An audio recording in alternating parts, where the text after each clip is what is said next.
Good evening, this is the Oscar expert here with Brother Bro. Time for Golden Globe predictions. Golden Globes, only 90 people. No one really knows why we care so much about what they do, but they have different category types, which makes them interesting. So let's start with the comedy categories, because that's the good stuff. Drama category is going to look mostly like the Oscar shit, so we're going to start with comedy. The comedy category stuff on Gold Derby, I feel like it's just very messy right now. It's kind of shit. The Prom seems to be the biggest musical pleasing film in this category, and we know they're not going to resist it. That's a fact. Can it win is the question, and a lot of people have On the Rocks at number one, which to us does not make sense. Sorry, goodbye. Honestly, not even safe for the nomination. And I would predict it, but look at the audience rating on Rotten Tomatoes. It's like a 50%. I don't know why it would win. I don't understand that. The Prom, it's the most irresistible movie in here that they can give the award to. I would say Promising Young Woman, the reason it's at 2 is because it's the only movie in here that I can realistically see getting a Best Picture nomination, like maybe. I think it's the biggest Oscars player out of these films. And some people think The Prom is, but I don't buy that yet. The Prom has reviews now also. They're pretty good reviews. They're like decent. You know, I think it's got like a 78 Rotten Tomatoes, but it's just like good enough for them to eat it up. And what else is in here? Borat 2, you know, that's been a really, really big buzzed about movie. Seems like Sacha Baron Cohen can definitely get into Best Actor. So yeah, I think beyond those three, it gets like a little bit shakier because the Globes don't like indie comedies very often. Like we really look back in the past. I mean, Booksmart didn't care about that. They didn't care about 8th Grade or The Death of Stalin. The Big Sick. What was that even? I feel like that was almost mainstream. That was the weirdest thing I've ever seen. Didn't like The Lobster. Love and Friendship. Grandma. So listen, if you take those into account and you still think The French Exit can get nominated, I highly encourage you to rethink your position. That's not happening. The question is Palm Springs like an indie comedy? And it's like, yes, but no.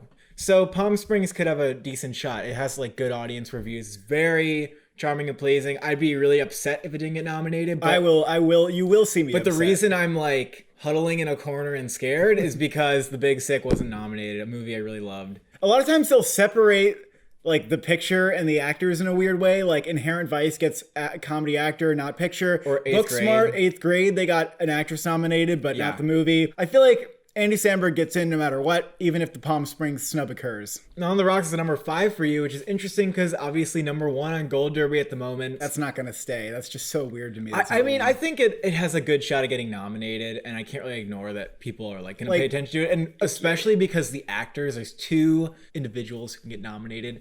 But we'll just say when we look at the actress category, we're going to say that Bill Murray has a much easier time getting in than Rashida Jones. You're also saying they don't like indie comedies, but they're going to like On the Rocks? Exactly. On the Rocks is pretty indie, but I think it's something that could appeal to older voters, and it's got like pretty big names in it. It definitely stands a chance. I feel like it's no more or less likely than Palm Springs. It's also just the right amount of not being a comedy. You know what I mean? Yeah. It can't be too much of a comedy or it doesn't get into Golden Globes. That is also a concern with Happiest Season, which just came out. Everybody's watching that one. I thought it was like really good. I'm totally on board with Happiest Season. I feel like Happiest Season is that warm, fuzzy movie that they would like to nominate, like Love Actually. I don't really know how their track record is with rom-coms because usually rom-coms aren't good enough to even compete.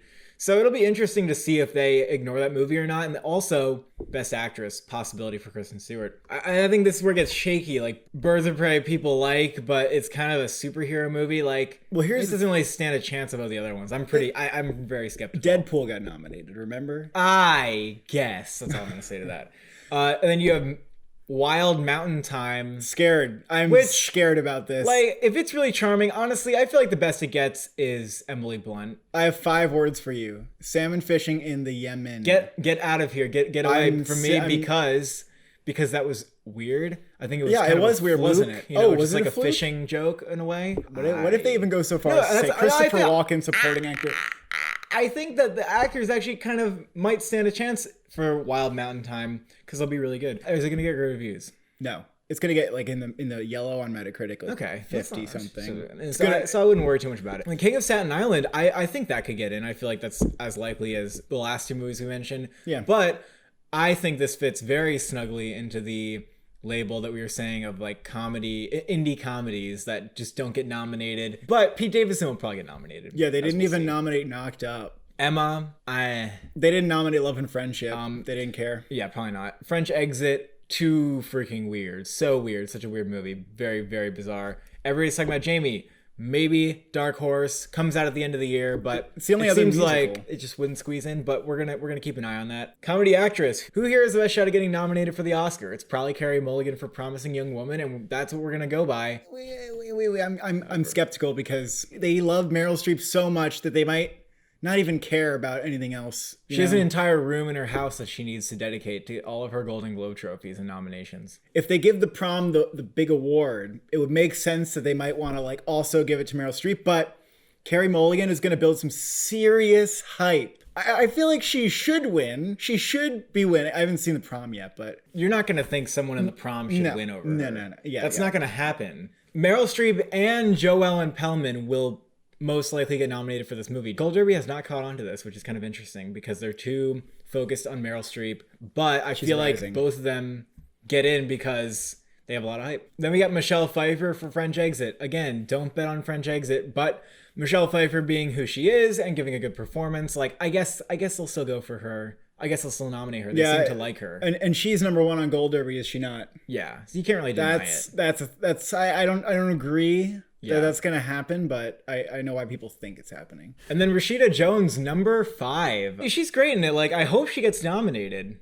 And I think she can fit in pretty well here. Yeah, I want her to get nominated, but I just wonder if she's somebody who people are gonna like actively vote for. Like, she could get kind of snubbed in a way. The only thing is that this is actually a competitive category, kind of unlike the comedy actor. Because look who's below her. Look who is nipping at her heels. Kristen Stewart, Happiest Season. That could be kind of strong. Emily Blunt, Wild Mountain Time. She's gonna be good in it. They love Emily Blunt. Meryl Streep in Let Them All Talk. This is the new Soderbergh movie. It's coming to HBO Max very soon, and reviews have not come out yet, but they're coming out very soon, and I expect they'll be positive based on some buzz I've heard. And they could double nominate Meryl Streep. They've done it before. And everybody else here, I just think there's too much competition for any of them to. It's kind of tragic. I'm sad about 2 of these because Kristen Milioti in Palm Springs, when I saw that movie, I was like, hell yeah, like, get the nominations for Andy Samberg and Kristen Milioti. But unfortunately, Andy Samberg's kind of running away with like the hype, even though in a lot of ways they felt like equals. So it's sad that she probably won't get nominated. Still hoping, still praying. And even more tragic, Rada Blank, 40-year-old version, is not even on Gold Derby. What the fuck is this shit? What is this shit? It is everything that the Golden Globes should be nominating in this category, and she's not even on the fucking Gold Derby. It's just not going to happen. I'm so sorry. And I don't like it. But could she pull a Frances Ha, Greta Gerwig's prize? Could that happen? Probably not. Anya Taylor-Joy, I think, is like number 5 on Gold Derby. People really think it's happening. I'm not convinced. I'm just not convinced. No. I haven't seen Emma, but I'm not convinced. Comedy actor Bill Murray. Is he going to win? I think he's good enough to win. He is probably more of a lead performance. It's kind of interesting he's being campaign and supporting these days. It's not confirmed that he would be lead. This is a guess. This is something that they would do, is put him in lead. They did it with like The Big Short. They put Steve Carell and Christian Bale in comedy actor just so they get them nominated in like a lead role. And it's because they could. They do it because they can. Bill Murray would be a shoo-in and he could win. He's also more likely to be in here than supporting. So they should. Exactly. And it's not fraud. I believe Baron Cohen's considered like the front runner. And my thing is like, yeah, I get it. Like, if Bill Murray wasn't here, then maybe he would win. But he already won for this performance, you know? So it's like, do they care? They could give it to him again if Bill Murray's not here. He has a fighting chance for sure, even if Bill Murray. Andy Samberg, he seems pretty solid. Like, why wouldn't they like him? He's a very funny guy. He does a really good job in this role being like serious and funny. And they know Brooklyn Nine-Nine because they got TV awards, so they're not strangers to nominating him. Dev Patel for Personal History of Copperfield. You'll see that it makes more sense that he's in there because of the competition. Like, he's really good in the movie, apparently, and that's enough. Pete Davidson, King of Staten Island, will probably happen. I hope it happens. I think he's really good in that. Beyond this, James Corden, he's been getting a lot of negative hype. Scary stuff. If he gets in, he's getting panned for this performance. Yeah. He's like the weak link in the movie. He's getting tomatoes thrown at him. Jamie Dornan, I think, could sneak in. for Wild Mountain Time. Maybe. Yeah, but he doesn't have that respect, you know? And then I feel like in Everybody's Talking About Jamie, we will be talking about the person who plays Jamie. Now we're getting to the boring old drama category. I mean, as we saw with comedy, like, not a lot gets knocked out of drama. Actually, nothing. Trial of Chicago 7. I mean, doesn't it make sense the Golden Globes would give that a win? Doesn't that make sense to you? We'll see, though. We'll see. But They can shake things Mank, up. I could see Mank also. They like The Social Network. They gave that Best Picture. They like Fincher. Nomadland. Would this win at the Globes? I don't know. They seem a little bit more mainstream, but also, I mean, they gave it to Moonlight. It wasn't competing with a whole lot. Like, Moonlight was competing with Manchester by the Sea. I think Nomadland will probably be overshadowed by Mank and Trial of Chicago 7. One Night in Miami, I feel pretty good about, like, at the Globes. I feel like it's a Globes player. They really seem to like actor-directors in a way. Yeah. And I feel like they're going to like Regina King. They might nominate that for director, and so, like, gets on here. They did not nominate Fences, though. The Golden Globes, like, didn't go for it. Fences is, like, a harder movie to be totally enthusiastic about, and there's only 5 slots, so I'm kind of wondering if One Night Miami is a little bit similar to that. It's a little bit more of a crowd pleaser, probably. I feel like The Father is going to do well at the Golden Globes because I can definitely see screenplay as well as actor and supporting actors. Those almost seem like really in there. So, you know, I don't have as much confidence in Ma Rainey. I definitely see, like, if it's between that and One Night in Miami, One Night in Miami is just the more crowd-pleasing movie. I'm not sure it gets into, like, a tight 5. The Five Bloods I have pretty high here. Much higher than I do for the Oscars. Why is this? It's because I weirdly agree with this. I know you can see it. They probably like that Spike Lee is like this celebrity director. Sometimes they nominate movies the Oscars don't, like Foxcatcher, Carol. Yeah, I can see it like coming off really strong Critics' Choice Golden Globes and losing steam in a way, or maybe it doesn't. I don't know. That could be kind of the same with Judas. Judas is just like I can see it skyrocketing up as like a really big contender, actually, depending on if it's Widows or if it's something like more appealing to the Oscar voters for whatever reason. And Kaluuya, like winning narrative, that could happen.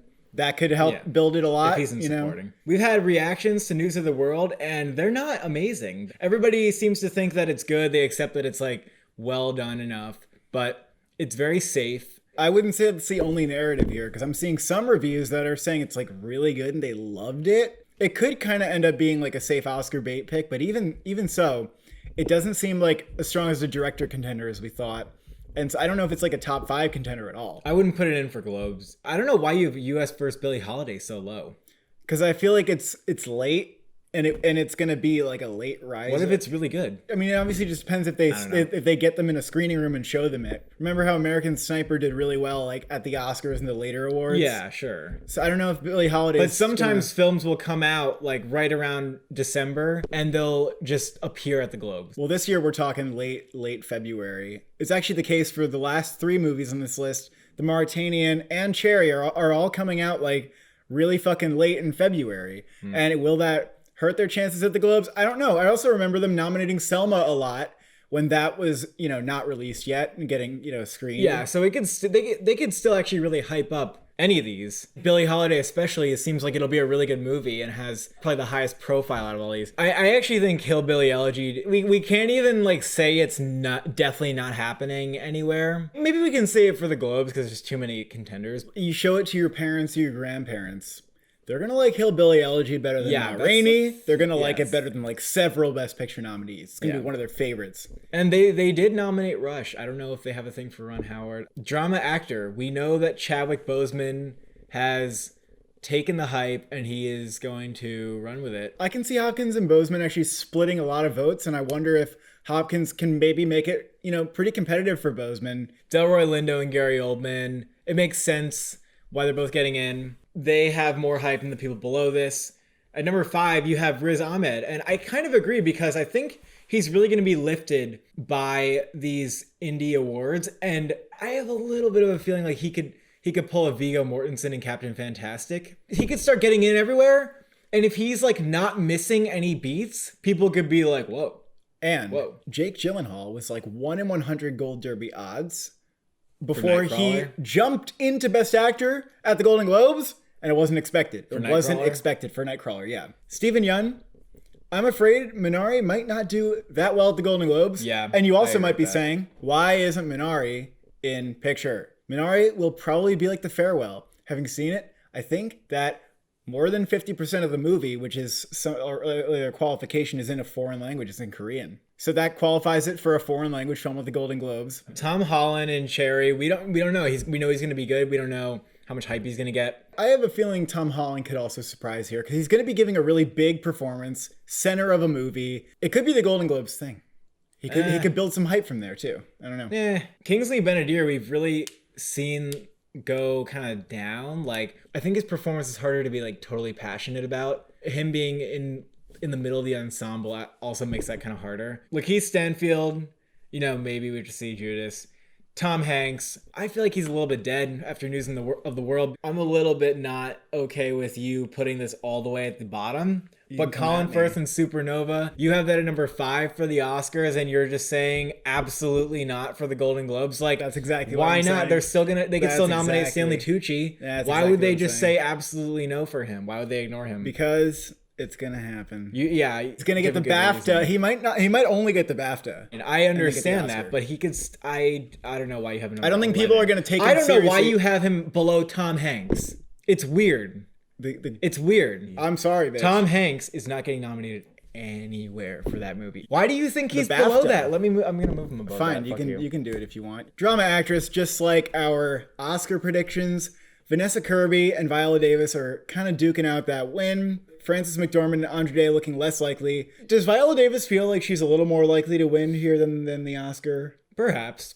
It feels like that, just a little bit. I don't know how to judge. I don't know if Vanessa Kirby is a sweeper. I don't know exactly. Yeah, we could see some splitting of awards here. I even wonder if they could go for something like Frances McDormand in Nomadland, like kind of out of nowhere. And you think Sophia Loren? I think this is kind of her placement when you take out Carey Mulligan, though. I feel like the Golden Globes love nominating these international superstars. I feel like that's their thing. I can see it being a movie that people aren't that passionate about in general. And I don't think that Sophia Loren would be getting any hype if she wasn't Sophia Loren. So that's like why she's getting hype. And that's kind of a good enough reason for the Globes to nominate her. Kate Winslet, Ammonite. Because they like Kate Winslet a lot. Yeah, but it's such a subdued performance. They really like Kate Winslet. They don't always care. But Amy Adams is possible. You agree with that? Yeah. I mean, I think, sure. And Zendaya, she is going to show up around here on the list from now on, unless people see the movie and say otherwise. But she's a contender now, now that movie's coming out. Director, they've already given David Fincher an award. The Oscars have not. Will that make them more likely to go with somebody else? I don't think they care as much. I feel like no. I feel like they'll still actually give another one to. Yeah, because they feel less likely to go for Chloe Zhao, right? Yeah, I think they're less likely to do a Nomadland sweep. Aaron Sorkin, I think, will have an easier time getting in here than the Oscars. They still gave Peter Farrelly a nomination for Green Book, that kind of thing. I don't think they care as much that Aaron Sorkin isn't as directory. Also, you say Trial of Chicago 7 is, I don't know if people are actually passionate about that. They did a critics poll on IndieWire. That movie came in like 9th. Regina King, I think this happens. I'd be surprised if she didn't get nominated at the Golden Globes. Again, more so than the Oscars. What is Spike Lee doing here? What is he doing here? I'll tell you what he's doing here. Nobody else is as director-y as Spike Lee. It's just not as competitive with the director because we have the Play movies, George C. Wolfe, Florian Zeller. They're both maybes, but you can almost see them going a little bit more okay, well, we're going to take Spike Lee out because we're more familiar with him. We like his work. And I just think they go a little bigger with director at the Globes. Ma Rainey and The Father feel a little small for a director nomination. Yeah. Although Shaka King, Lee Daniels, those movies could end up being large enough contenders that they can get into the director category. Again, we'll have to see with those two. I'm a little scared about Ryan Murphy, The Prom. That's a really weird thing that they could do if they want to fucking jizz on The Prom really hardcore. They usually don't do that though. And Minari, I could see it getting director at the Oscars, Critics' Choice, but not really the Golden Globes. And then Paul Greengrass, is he sort of done? I wonder. Supporting actor. You think Kaluuya is supporting? I think they might get him supporting. I think more people are kind of seeing this as the direction that the studio might go in. Why is Sacha Baron Cohen number 2? I just think he's safer than Leslie Odom Jr., even Stanley Tucci. I think that people are going to get behind the Stanley Tucci is now a big contender in this category all of a sudden. I mean, if he's running away with the actual awards, which he could be, then, he could still win. It depends. We don't really know if that's going to shape up to be that way though. Leslie Odom Jr., kind of a lock. Mark Rylance. I still think Mark Rylance will happen for Trial of Chicago 7. The Golden Globes will really like Trial of Chicago 7, and they'll probably nominate like 2 people. And I wonder if Yaya can swap out with either Rylance or Sasha. Trevante Rhodes, U.S. vs. Billie Holiday, we got to see. Frank Langella, like another maybe. The people from Ma Rainey's Black Bottom. Yeah, I don't think it's I'm less confident about that. And then Strathern for Nomadland, put that above them. And then supporting actress, Amanda Seyfried. She seems like she's gonna win. I actually have to say this though. I think that narrative could be false. I think it could be a mirage. Because will people actually like vote her to win? Because we have other really strong performances here, like Ellen Burstyn and Olivia Colman, who are perhaps doing something a little more heavy on the emotions. Like, I don't know. What if I definitely agree that she's not a lock to win, but I think she has the chops to win. I know people love what she's doing in the movie. What if it's a mirage? I can say that she could be likely to win and say that she's not a lock, but that doesn't mean it's a mirage that she could win. Other people have chances, and the Golden Globes sometimes do weird shit with just giving a random person supporting actor or supporting actress. Jodie Foster, the Mauritanian. This is we got a trailer for that. This could happen. I mean, I know what you're thinking. You're thinking Kathy Bates and Richard Jewell, and that's what I'm thinking also. You know what else you're thinking? Annette Bening in The Report. Also nominated at the fucking Golden Globes. I feel like just those two, it's like, oh, she's both of those things. And they both got nominated last year at the Golden Globes. I think they're going to be excited about her. I think they're going to come a little bit. Listen, did you see the trailer? She's obviously like doing enough to get nominated. She's something. Obviously enough. In the trailer, they make it look like she's a lead, but it's been made clear by Clayton Davis, who has seen the movie, that she's in fact supporting. It's a little bit of just the way that they're framing the trailer to make her look like the lead. Glenn Close. I feel like she'll still get in here. I wonder if awards bodies could kind of be afraid to touch Hillbilly Elegy. Just be like, no, I'm just going to kind of step away from that one. Like, a lot of controversy. I know. I think individual people will be like, no, you know what? I really like that. And they're not going to care about the controversy. They're not on Twitter. But this means that Yo Jung Yoon gets snubbed. And that would mean that. Here's the thing. I could be proven wrong because Minari is really touching a lot of people. I can see myself being surprised by how well Minari does at the Golden Globes. I'm not really sure where to place Minari. I'm interested to see how it'll do. I think it could, sway a little bit. It's reminding me of Beast of the Southern Wild, though. Here's a kicker. Here's a big kicker. Nicole Kidman in The Prom. They nominated. I don't like it, but like. Remember Florence Foster Jenkins? They nominated that fucking rando. And remember Will Ferrell in The Producers. What? Supporting actor. Sometimes the comedy films will bleed into other categories. John Travolta in Hairspray. There's another one. Nicole Kidman, The Prom. She's got the prowess. She's got the Nicole Kidman-ness. And this could fucking happen. This category could be a shit show at the Golden Globes. It really could be. Like, they could fucking snub Ellen Burstyn to get these people in there. And Maria Bakalova. Maria Bakalova.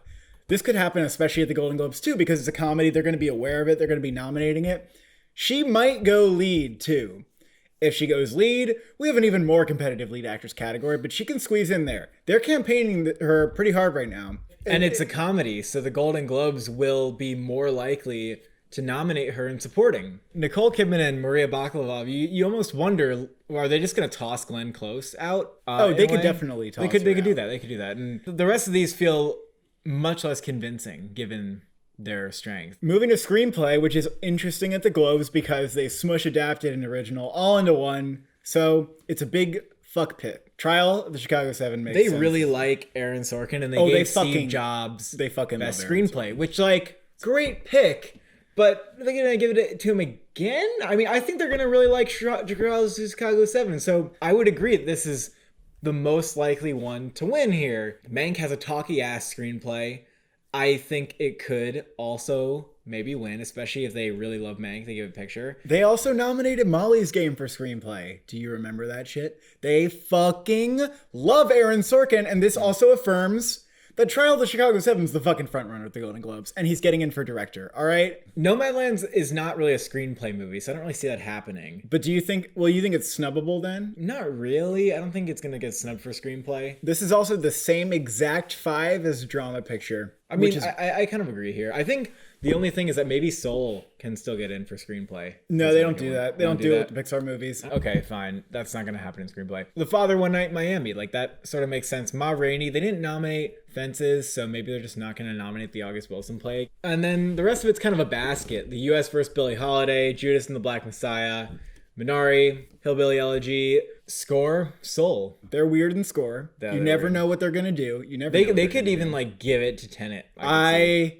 know. They I know could they see could. that, couldn't I you? know they could. Put it at number couldn't 2. Put it at number 2. Yeah, I don't think Manx gonna win score. So News of the World is gonna get potentially its only nomination here.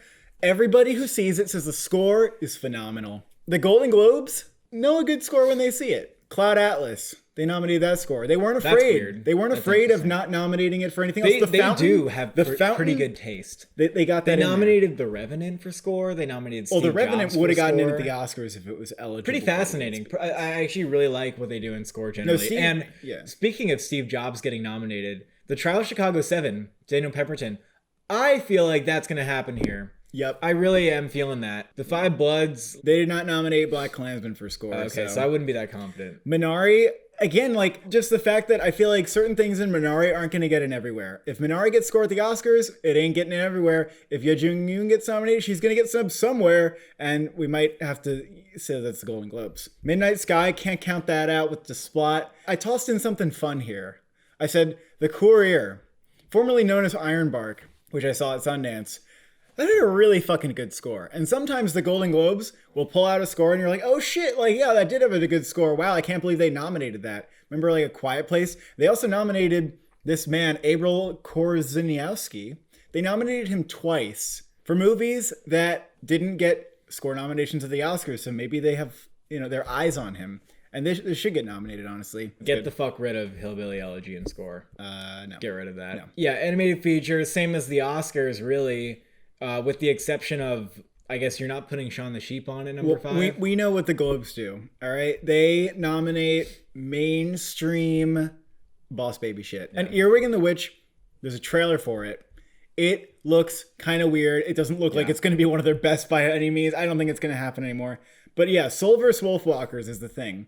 And Wolfwalkers could surprise somewhere. It could be competitive to Soul if Soul's not like this big best picture contender, but Soul probably has it in the bag. Yeah, The Willoughbys has like a 90 on Rotten Tomatoes, and it came out on Netflix. So it's like the most acclaimed, very like mainstreamy animated movie. And they nominated like Hotel Transylvania and shit. It's what they do. It's what they do. They could also nominate Trolls World Tour. Like, we can see that happening. Foreign language film. The really interesting thing here is, Minari gets in, as we were saying. We think Minari is going to qualify. For them, it matters only about the language. They don't do the whole, one country submits one film what the Oscars do. Well, also, the qualification at the Oscars is that the production has to be from another country. I was kind of in a weird position here because another round is going to be like the front runner in this category. It's probably going to nearly sweep. But when we throw Minari in the mix, does Minari win foreign language film? Or do they just stick with the traditional frontrunner? I'm kind of confused about it. Also, is Minari really getting like only this nomination? It's technically what I'm predicting, but it's weird. It'd be weird if it was could just- though. It could only get this. That would be nomination. really shitting on Minari, like really shitting on Minari.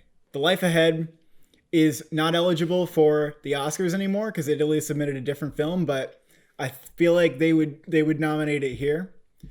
I'm No Longer Here is Mexico's submission for the Oscar. It was on Netflix, has pretty good reviews. I feel like that could build enough hype to stay in here and also get nominated with what people predicted they would submit, which is New Order. Oh yeah, because they can nominate multiple films from the same country. Original song. The Prom, I have at number 1 because The Prom.